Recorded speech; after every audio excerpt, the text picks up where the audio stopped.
the blackest white guy I ever met was this dude named Lonnie. Lonnie. And Lonnie was the janitor at my elementary school. And this is in 1970s, Washington, D.C. I see Lonnie in a hallway. Lonnie had a big-ass blonde bush, an afro. I don't know how he manufactured that thing, but it was there, and he was always picking at it. He always had a pick, and the pick had a black fist on it, and it would sit in his back pocket, and he'd pull it out, and he would hit on the teachers. He'd be like, psst, psst, psst. Shorty, shorty, why don't you bring your fine self over here, you know what I'm saying, holla at a brother. And I always be walking by like, brother, what brother is he talking about? And Lonnie, the thing about Lonnie is Lonnie did not like playing. He did not like playing, and this was an elementary school, so there was a certain amount of playing that went on, but you would hear this all the time. Ho, ho, ho, ho. Y'all need to quit playing. Ho, ho, ho. Ho, it was like a Santa Claus from the projects with no present. Ho, ho, ho. I'm telling y'all now, y'all need to quit this playing up in the hall. So one day, I've cut class with my buddy Chew. And Chew is one of two brothers. There's you, Chew, who is not really my friend, and then there's Brian. I don't know how that worked. Like, one dude had a Chinese name, the other guy had an American name. But anyway, nobody called Brian Brian. Everybody just called him Chew. And the thing I loved about Chew had zero respect for authority. Chew would talk smack to any adult fearlessly, and it was always hilarious. So we're running around. We skip class, we run around cutting up in the hallway, and then I hear it. Ho, ho, ho, ho, ho, ho. All right, hey, Lonnie, what's happening? What's happening? Man, what the hell you doing? I'm like, nothing, Lonnie. I'm just playing with you. Playing with me? Well, I ain't playing with you. No, not you, Lonnie. Chew. Who Chew? Chew comes over. I Chew. Pfft, who you? Who am I? I'm Lonnie, and you need to quit trifling. What's mean trifling? Trifling mean y'all playing up in these hallways, and what that is y'all just playing yourself. I don't play with myself. This is how you go blind. Man, who told you that? You did. I did. I tell you that. No. You my brother. I ain't your brother's son. You see what I'm saying? I don't see what you say unless you write the word down. I can only hear it. Man, let me tell you something. You don't know nothing. It's impossible to know nothing. You can only know something. Something is the absence of nothing. Look, I'm going to tell you what. I'm looking at you right now. You know what I see? A whole lot of nothing. Well, if you see nothing, look at me. This means you're going blind and you need glasses. Maybe too much trifling. Man, see, now you tripping. So this exchange was kind of legendary to me. It was so damn funny. Chew got kicked out like 3 weeks later. But this was like our own Choose on First. Like a Who's on First, but with Chew. Choose on First. And I would always see Lonnie in the hallway. I'd be like, Lonnie, someone playing with you? Ain't nobody playing with me. Someone playing with you. Because y'all need to quit playing.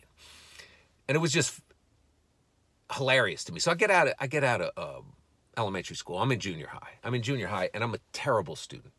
I was never really good in school, but that was the high point or the low point of my sucking in school. And I was a disciplinary problem. I was after school every damn day. Every day I'm after school. I'm like on the verge of getting kicked out because I cheated on a science exam because I did not understand science. I could not grasp any of the concepts. It was like a foreign, I just didn't get it. And I had this gay science teacher that somehow busted me cheating. I thought I was pretty slick. He busted me cheating. So I was just like on the verge of of getting kicked out of this thing. I know him. And the principal comes up to me. He's like, look, you're after school every day. You may as well get paid for it. The janitor needs an assistant. You could be the janitor's assistant. You could use a little discipline, and then maybe that'll help with the science and everything in the classwork. But you need to do so. So I'm like, okay. So the janitor was this Jamaican named Paul. And Paul, nothing stressed that dude out. Like there could be an earthquake, and Paul would be like, me feel some little wow. You feel some little vibration, you know. Wow. That was Paul's thing, you know, wow. And I kind of hit it off with Paul. I actually enjoyed my janitorial work with Paul. Paul was like my Mr. Miyagi, because but without wax on, wax off. It's just, you have to clean the toilet, and you have to brush on and then brush the other way. Brush this way, then you have to brush this way. But one day I remember there was one science exam left, and if I didn't pass this exam, then I was gonna, at the best case scenario, it'd be summer school. Worst case scenario, I would just get kicked out. So I'm stressing about it, and Paul's like, wow. I'm like, man, Paul, I got the science exam. The only way I'm going to pass this thing is if I cheat. It's just the only way I'm going to pass it. You know, I don't understand science, man. I don't understand it. And the teacher, you know, busted me last time. I just can't figure out. And he's like, so you want to know, the bati boy, the teacher, the bati boy? I'm like, the bati, yeah. Oh, I'm kiachu. So I'm like, yeah, how did he, I want to know how he caught me. Okay, explain what happened when the bati boy, you know, distribute the exam. So I'm like, okay, the bati boy, he hands out the exam, and then he goes to the board, and he turns around, and he's cleaning the board, and that's the opportunity. Okay, now what when you apply H2O, the water, upon the slate, what? Put the H2O on the slate. What property it have? I'm like, what property? What gets clean? Yeah, man. Think, man. I'm like, it gets clean. It gets wet. Yeah, man. And what when something wet? You look upon it. I'm like, it's like shiny, man. What when you look upon something shiny? I'm like, you see a reflection. Yeah, man. So what that mean?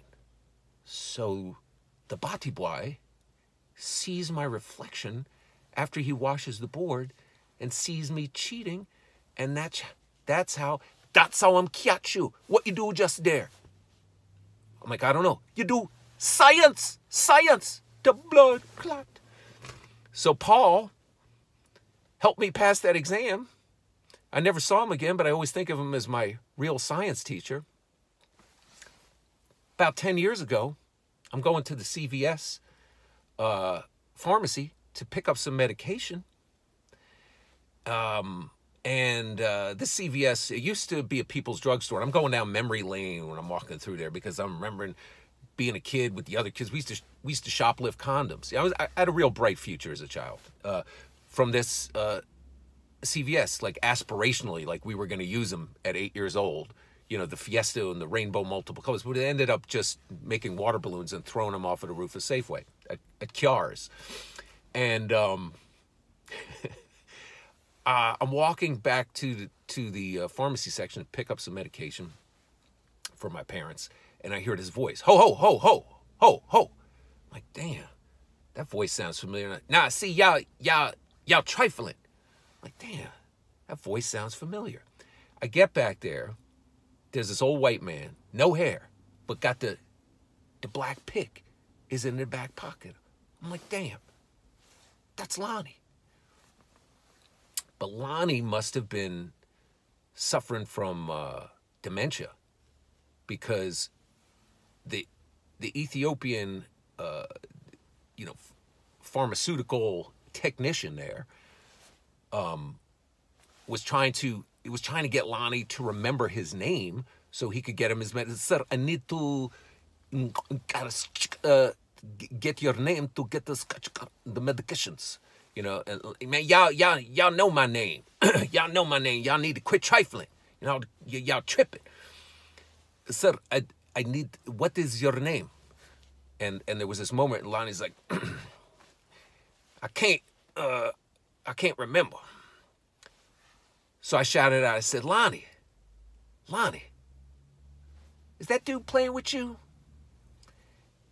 And Lonnie turned around, and without missing a beat, looked at me and went, ain't you supposed to be in class?